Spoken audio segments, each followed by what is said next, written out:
thinking about building thinking classrooms, this is what you are going to need if you're thinking about doing building thinking classrooms. So let's talk about the must-haves for the classroom. So you're going to need a sleeve.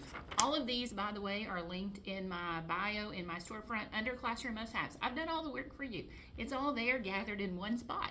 You just have to go to my link, go to my storefront, go to classroom must-haves, and you're going to find everything that you need. Okay, so you're going to need the sleeves because you're going to need to put the tasks inside there.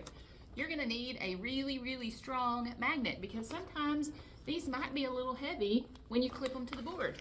Watch this magnet. Did you hear it? And like to pull it, it's heavy. It sticks well.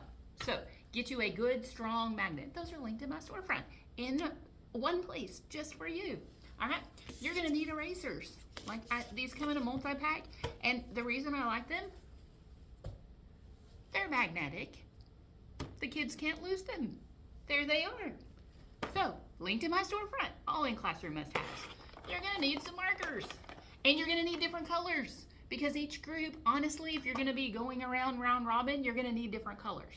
So make sure you get the different colors. You're gonna need some markers linked in my storefront. All right, obviously you're gonna need whiteboards. If you're like me and I didn't have enough whiteboard space or wall space, what in the world are you gonna do? I have the solution for you. And here's the solution, also linked in my storefront, all there for you under classroom must-haves. This is actual whiteboard stick-on paper. It came in a roll. This is what I used last year. Look how clean it came, and I haven't even cleaned it. This is from the kids.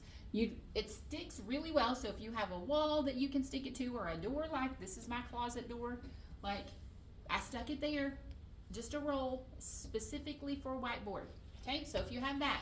If you have bulletin board space and you want to use some bulletin board space, I got you. Also linked in my storefront.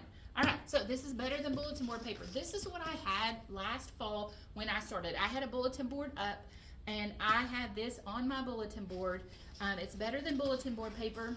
It's really thick, and I used it anyway because it doesn't wrinkle, so, you know, and they have so many different patterns, so even if you're not wanting to write on it, better than bulletin board, which is linked in my storefront, is the best paper hands down that's not going to wrinkle and last and doesn't fade. So plug for that. But you can write on it and it wipes right off like a whiteboard. So this is what I had up first.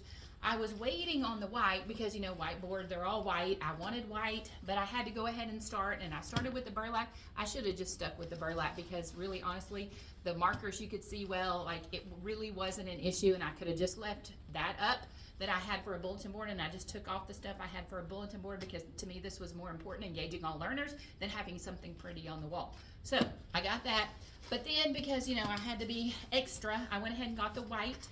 And so better than bulletin board paper, and it worked just as well. And I actually have this on the wall right now over on my bulletin board.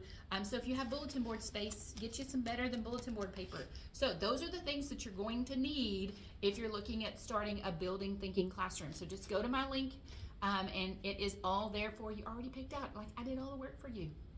So there you go.